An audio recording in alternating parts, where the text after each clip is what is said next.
आसमान से सिर्फ पानी ही गिरता है ऐसा नहीं है, बल्कि कई बार गोल्ड, डायमंड्स और निकल जैसी चीजें भी गिर सकती है। शायद आप मेरी बात से सहमत ना हो, लेकिन ये सारी चीजें आसमान से एस्ट्रॉयड के फॉर्म में गिरती है। जैसा कि आप जानते ही होंगे, एस्ट्रॉयड माइनर प्लैनेट्स होते हैं जो कि एक आम प्लैनेट की ही तरह सूरज का चक्कर लगाता है, लेकिन ये प्लैनेट्स नहीं है और ना ही ये प्लैनेट्स होने की कंडीशन को पूरा करता है। और शायद सोलर सिस्टम के फॉर्मेशन से ये ऐसा है।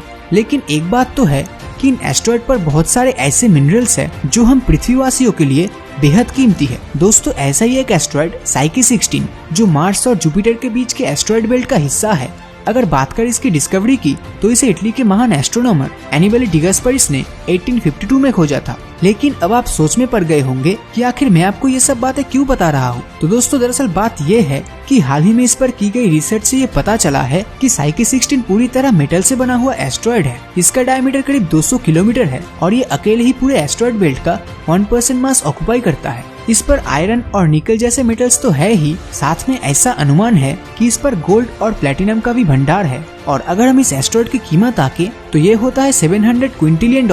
अब अगर आप सोच रहे हैं कि ये अमाउंट कितना होता है, तो बस इतना सुन लो कि अगर इसे पृथ्वी के हर एक इंसान में डिस्ट्रीब्यूट किया जाए तो हर एक इंसान को $9,300 करोड़ मिलेंगे। अब इससे पहले कि आप इमेजिनेशन की दुनिया में और भी खो जाए, मैं आपको बता दूं कि अगर इतना पैसा धरती पर आ गया तो हमारे सारे ट्रेड्स और मार्केट्स एक झटके में डिस्ट्रॉय हो जाएगा, क्योंकि फिर दुनिया में बाकी चीजों की तो कोई और वैल्यू ही नहीं रहेगी। क्या हम इतने बड़े एस्ट्रॉयड को धरती तक किसी तरह से ला सकते हैं? वेल, इसके लिए इतने पैसे लगेंगे कि दुनिया के सारे देशों की इकोनॉमीज मिलकर भी इसे अफोर्ड नहीं कर सकती। 2015 में नासा ने ये ऑफिशियली अनाउंस किया था कि वो 2022 तक साइकी 16 एस्ट्रॉयड के लिए अपना स्पेस प्रोग्राम लॉन्च कर देंगे और वो 2026 तक वहाँ पहुँच भी जाएंगे। इसे मिशन ऑफ डिस्कवरी प्रोग्राम नाम दिया गया है। और यहाँ आपको ये बताना बहुत इम्पोर्टेंट है कि इस प्रोग्राम के थ्रू नासा वहाँ से कोई भी मिनरल्स धरती पर लाने की प्लानिंग नहीं कर रहा है, बल्कि उनका मकसद सिर्फ इसकी स्टडी करना है। हालांकि नासा ने भविष्य में एस्ट्रॉयड माइनिंग के थ्रू यहाँ से प्रीशियस मिनरल्स लाने के संकेत भी दिए हैं और इससे सारी दुनिया की नजर अब साइकी 16 पर मौजूद बेशुमार धन दौलत पर लग गई है। वैसे दोस्तों, क्या आपके मन में भी ये ख्याल आ रहा है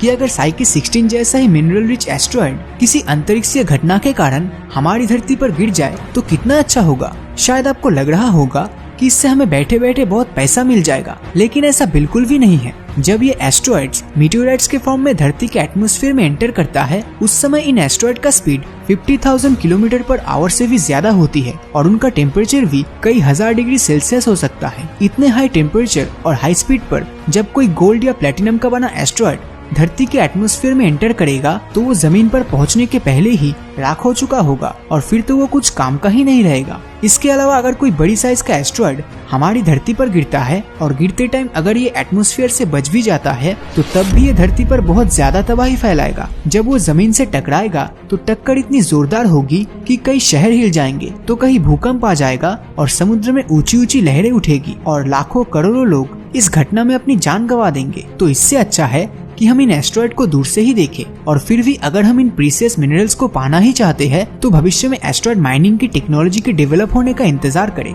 वैसे दोस्तों, क्या आपको पता है साल 2015 में UW158 नाम का एक एस्ट्रॉयड हमारी धरती के पास से गुजरा था और उस पर $5.4 ट्रिलियन से भी ज्यादा प्लेटिनम मौजूद था। जब ये धरती के पास से गुजरा तो हमसे इसकी दूरी लगभग 24 लाख किलोमीटर थी। आज आपको धरती पर गिरे सबसे बड़े मीटियोराइट्स के बारे में भी जान लेना चाहिए, जिसका नाम होबा मीटियोराइट्स है और इसे नामीबिया में 1920s के टाइम खोजा गया था। ऐसा माना जाता है कि ये करीब 80,000 साल पहले धरती पर गिरा था और उस समय इसने काफी डिस्ट्रक्शन किया होगा। इसका टोटल वजन 66 टन और ये पूरी तरह लोहे का बना हुआ है। होबा एस्ट्रॉयड में होबा का मतलब वहाँ की लोकल भाषा में गिफ्ट होता है, यानी कि तोहफा, जो कि बिल्कुल ही सच है। ये एस्ट्रॉयड न जाने कितनी दूर से यहाँ पहुँचा होगा और ऐसे ही न जाने कितने एस्ट्रॉयड्स धरती पर आते रहते हैं। इनसे हमें काफी नुकसान जरूर होता है, लेकिन ये बात भी सच है कि इन एस्ट्रॉयड्स और मीटियोराइट्स से हमें बहुत से प्रीशियस मिनरल्स मिलते हैं और शायद अतीत में बहुत सारे मिनरल्स धरती पर इन्हीं एस्ट्रॉयड की वजह से आए होंगे। तो एस्ट्रॉयड्स भी अपने आप में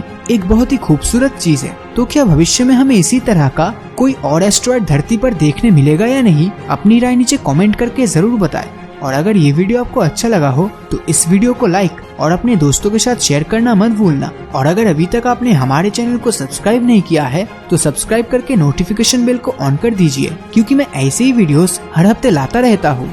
तो मिलता हूँ आपसे अगले वीडियो में। और हमेशा की तरह थैंक्स फॉर वॉचिंग।